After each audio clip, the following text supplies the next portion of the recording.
أعوذ بالله من الشيطان الرجيم بسم الله الرحمن الرحيم ودخل معه السجن فتيان قال أحدهما إني أراني أعصر خمرا وقال الآخر إني أراني أحمل فوق رأسي خبزا تأكل الطير منه نبأنا بتأويله إن نراك من المحسنين۔ قید خانے میں دو غلام اور بھی اس کے ساتھی داخل ہوئے۔ ایک روز اس میں سے ایک نے اس سے کہا، میں نے خواب دیکھا ہے کہ میں شراب کشید کر رہا ہوں۔ دوسرے نے کہا، میں نے دیکھا کہ میں سر پر روٹیاں رکھی ہیں اور پرندے ان کو کھا رہے ہیں۔ دونوں نے کہا، ہمیں اس کی تعبیر بتائیے، ہم دیکھتے ہیں کہ آپ ایک نیک آدمی ہیں۔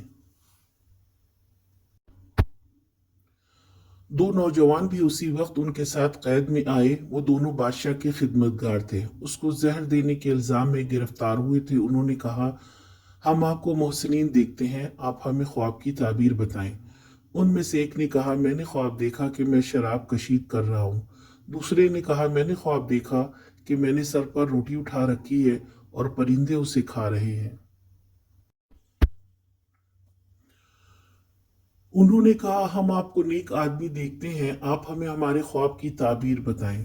اس گھٹن کے ماحول میں جہاں زندگی کی ساری خوشیاں ختم ہو جاتی ہیں، وہ زندوں کی قبر ہوتی ہے، لیکن وہاں بھی یوسف علیہ السلام نے اپنے آپ کو رب سے قریب رکھا، اپنے اخلاق کو قائم رکھا، اپنے ساتھ ہونے والے ظلم کو دوسروں پر ظاہر نہیں کیا، لوگوں کے لیے محسن ہی رہے۔ اور مومن کا یہی معیار ہونا چاہیے کہ لوگ انہیں اپنا خیر خواہ سمجھیں، اور حالات کیسے بھی ہوں وہ اپنے اخلاق پر قائم رہیں اور لوگوں کے لیے آسانیاں فراہم کرتے رہیں۔